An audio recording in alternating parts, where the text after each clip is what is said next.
साथियों नमस्कार, मैं हूं नारायण पटेल। आपके अपने चैनल पर आज हम बात करने वाले हैं राष्ट्रीय आय एवं योग्यता आधारित छात्रवृत्ति परीक्षा 2022 और 23 के लिए, जो कि 10 वर्षों से संविधान के जो भी प्रश्न पूछे गए उन सारे प्रश्नों का हम यहां पर आपको प्रश्न और आंसर कराएंगे, जो कि आपको 100% परीक्षाओं में मिलेंगे। इसमें बहुत से प्रश्न ऐसे हैं जो कई बार पूछेंगे, उनको मैंने रिपीट करके नहीं दिया है, लेकिन आपको ये सारे प्रश्न यदि याद कर लेते हैं तो आपको YouTube पर एक ऐसी वीडियो मिलेगी जिसमें से जब भी आप परीक्षा में बैठेंगे तो आपको इनमें से ढेर सारे प्रश्न मिलते हुए नजर आएंगे। तो आइए शुरू करता हूं आज का ये वीडियो। पहला प्रश्न पूछा गया, भारत के राष्ट्रपति कौन है? तो ये वर्तमान में जो पिछले वर्ष पूछा गया था वो है रामनाथ कोविंद जी। चलिए बढ़ते हैं अगले प्रश्न पर। दूसरा प्रश्न पूछा गया था, भारत का राष्ट्रीय पुष्प कौन सा है? तो सभी को पता है भारत का जो राष्ट्रीय पुष्प है वो है कमल। चलिए बढ़ते हैं अगले प्रश्न पर। अगला प्रश्न पूछा जा रहा है, भारतीय संविधान में वर्तमान में कुल कितनी अनुसूचियां हैं? तो वर्तमान समय में 12 अनुसूचियां हैं, जबकि मूल संविधान में ये 9 अनुसूचियां थीं। चलिए बढ़ते हैं अगले प्रश्न पर। चौथा प्रश्न है, भारतीय संविधान कब लागू हुआ? तो इसका सही आंसर है 26 जनवरी 1950 को संविधान लागू हुआ था पूर्णतः, जबकि 26 नवंबर 1949 को ही 15 अनुच्छेद लागू हो गए थे और इसी दिन जो है राष्ट्रपति जो उसके अध्यक्ष थे, संविधान सभा के अध्यक्ष, उनके हस्ताक्षर हो गए। तो ये भी एक एडिशनल क्वेश्चन याद रखना है। अगला प्रश्न पूछा गया, भारतीय संविधान बनने में कितना समय लगा? तो इसे हम सबको याद रखना है। संविधान का जो बनने का समय था वो लगा था 2 वर्ष 11 महीने 18 दिन। ये बिल्कुल याद रखना, ये भी इसी वर्ष क्वेश्चन पूछा गया है। चलिए बढ़ते हैं अगले प्रश्न पर। अगर आप सभी प्रश्नों को ढंग से कर लिए तो आपकी सफलता को कोई नहीं रोक सकता। चूंकि अगला प्रश्न पूछा गया है, भारतीय संविधान का कौन सा अनुच्छेद अस्पृश्यता के आचरण को प्रतिबंधित करता है? आचरण, ये जो अस्पृश्यता मतलब छुआछूत के लिए प्रतिबंधित करता है। तो अनुच्छेद जो है 17 इस बात को बिल्कुल इजाज़त नहीं देता कि कोई भी किसी को छूने से अपवित्र हो जाए या किसी मंदिर से जाने से रोक दिया जाए। ये अनुच्छेद जो है उनका बचाव करता है। तो ये बहुत महत्वपूर्ण अनुच्छेद है और कई बार ये प्रश्न पूछा जा चुका है। जो भी मैंने प्रश्न आज इसमें कराऊंगा वो सारे प्रश्न आपके 10 वर्षों में भारत के विभिन्न राज्यों में पूछे गए हैं। अगला प्रश्न पूछा गया था, 1950 के दशक में नागरिक अधिकार आंदोलन कहाँ प्रारंभ हुआ? तो नागरिकों के अधिकार यानी वहाँ पर जो अश्वेत लोग थे अमेरिका में, संयुक्त राज्य अमेरिका में ये शुरू हुआ। उन्हें जो है मेयर वगैरह नहीं चुना जाता था। आज वहाँ पर 200 से अधिक मेयर अश्वेत लोग चुने गए हैं। अगला प्रश्न पूछा गया, भारतीय संसद में कौन कौन शामिल है? तो संसद में 3 चीज़ें शामिल हैं, राष्ट्रपति, राज्यसभा, लोकसभा। राज्यसभा एक स्थायी सदन है जो कभी भंग नहीं होता और लोकसभा के लिए जो है प्रत्येक 5 वर्ष में चुनाव होता है। अगला प्रश्न है, कौन सा खंड भारतीय संविधान की अंतरात्मा कहलाता है? That is very most important प्रश्न है। ऊपर वाला भी वेरी मोस्ट इंपॉर्टेंट प्रश्न है। इसमें मौलिक अधिकारों को जो है भारतीय संविधान की अंतरात्मा कहा गया है, ये हमें याद रखना है। चलिए बढ़ते हैं हम अगले प्रश्न पर। अगला प्रश्न पूछा गया, राज्यसभा के सभापति कौन होते हैं? तो राज्यसभा के जो सभापति और कोई नहीं, वो उपराष्ट्रपति ही सदैव होते हैं और उन्हें जो वेतन भत्ते मिलते हैं वो राज्यसभा के सभापति के लिए ही मिलते हैं। वर्तमान समय में जो हमारे देश के उपराष्ट्रपति हैं वो श्री वेंकैया नायडू जी हैं, हमें याद रखना है।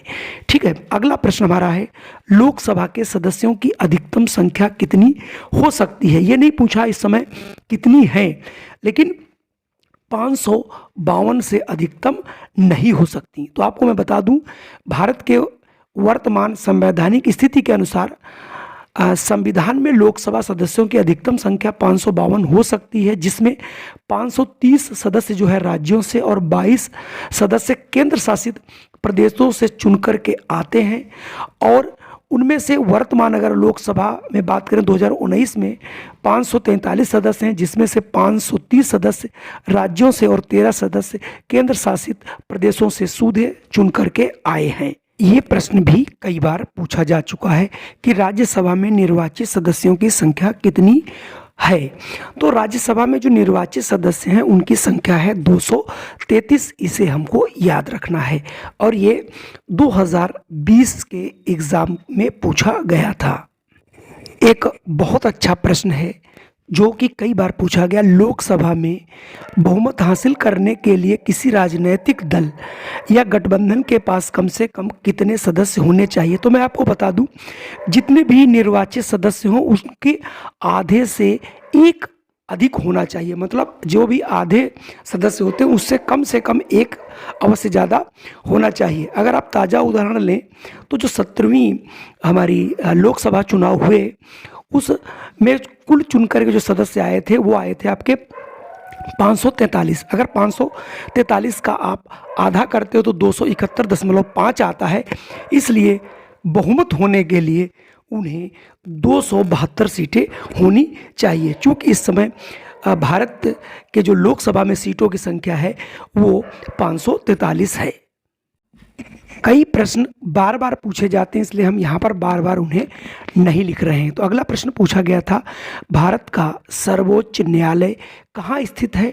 तो भारत का जो सर्वोच्च न्यायालय है वो नई दिल्ली में स्थित है और राज्यों के अपने अलग अलग न्यायालय होते हैं। अगला हमारा प्रश्न है, एक विधेयक को कानून के रूप में लागू करने के लिए मंजूरी की आवश्यकता होती है। यानी जब कोई सरकार एक विधेयक लाती है तो उसे कहाँ कहाँ से कानून बनने के लिए मंजूरी लेनी पड़ती है। तो सबसे पहले लोकसभा, फिर राज्यसभा और अंत में सबसे जो है राष्ट्रपति के साइन होते हैं, तभी कोई विधेयक कानून का रूप लेता है।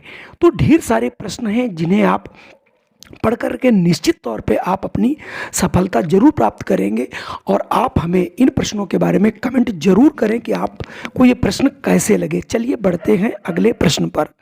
अगला प्रश्न पूछा गया था, लोकसभा का कार्यकाल कितने वर्षों का होता है। तो लोकसभा और विधानसभा दोनों का कार्यकाल 5 वर्ष होता है, जबकि विधान परिषद और राज्यसभा का कार्यकाल नहीं होता। ये स्थायी सदन है और ये कभी भंग नहीं होते। तो हमको ये याद रखना है। अगला प्रश्न पूछा गया, लोगों का समूह जो कानूनों को लागू करने और शासन चलाने के लिए जवाबदेही होता है उसे क्या कहते हैं। तो उसे कहते हैं कार्यपालिका। ये सब क्लास 5th की बुक में पीछे दिया गया है, इसे आप जरूर पढ़िए और संविधान के ढेर सारे प्रश्न आते हैं। चलिए बढ़ता हूँ मैं अगले प्रश्न पर।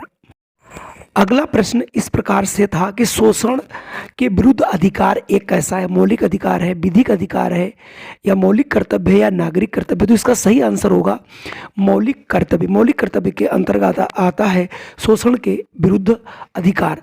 तो हमारे 6 मूल अधिकार हैं, उन मूल अधिकारों के अंतर्गत ये भी आता है, ये मुझे याद रखना है।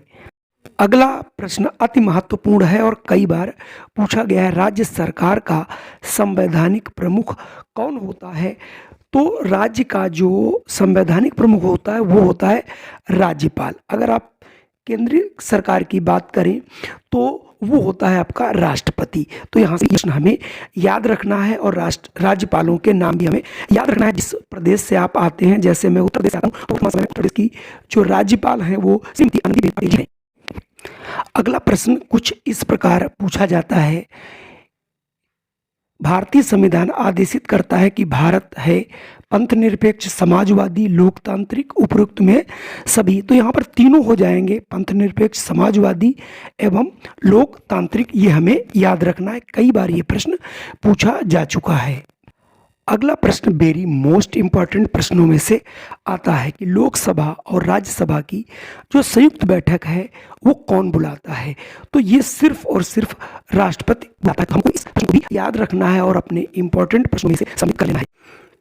21वां प्रश्न कुछ इस तरीके से पूछा गया था कि मौलिक कानूनों का समुच्चय जिसके अनुसार कोई देश शासन करता है कहलाता है कानून, संशोधन, संविधान या फिर प्रस्तावना। तो इसका सही जवाब होगा, क्योंकि ऊपर दिया गया मौलिक कानूनों का समुच्चय यानी एक सेट जिसके अनुसार कोई देश शासन जब कार्य करता है तो वो संविधान में रह करके करता है। तो यहाँ से ऑप्शन आपका संविधान सही होगा, जो कि मैंने लिख रखा, और ये प्रश्न भी 2 बार पूछा जा चुका है। चलिए बढ़ते हैं अगले प्रश्न पर। अगला प्रश्न थोड़ा लीक से हटकर है, इसलिए ये प्रश्न कई बार पूछा गया है।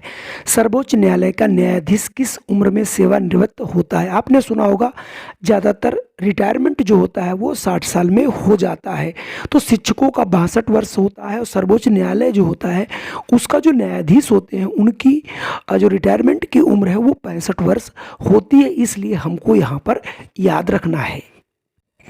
अगला प्रश्न है, संविधान सभा की पहली बैठक कब हुई थी? तो सबसे जो पहली बैठक थी वो 9 दिसंबर 1946 को हुई थी, और जिसकी अध्यक्षता जो है डॉक्टर सच्चिदानंद सिन्हा ने की थी, जो कि उस समय सबसे बुजुर्ग व्यक्ति थे।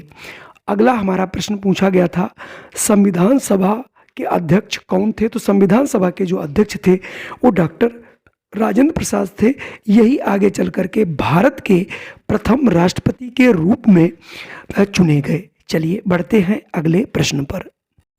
अगला प्रश्न काफ़ी कठिन हो सकता था आप लोगों के लिए कि मूल संविधान में कितने भाग, अनुच्छेद व अनुसूचियां थीं। तो आपको बता दें, जो मूल संविधान था उसमें 22 भाग, 395 अनुच्छेद और 8 अनुसूचियां थीं। ये हमको याद रखना है। दूसरा, संविधान में मूल कर्तव्यों की संख्या कितनी है? इसके पहले 10 थे, अब मूल कर्तव्य 11 हो गए हैं, जिसमें 6 से 14 वर्ष तक के बच्चों की शिक्षा को मुफ्त किया गया, और उसके अलावा उनके गार्जियन से भी उनका एक कर्तव्य है कि अपने 6 से 14 वर्ष के बच्चों को स्कूल अवश्य भेजें। ये 11वां मूल कर्तव्य जोड़ा गया है। तो चलिए बढ़ते हैं अगले प्रश्न पर।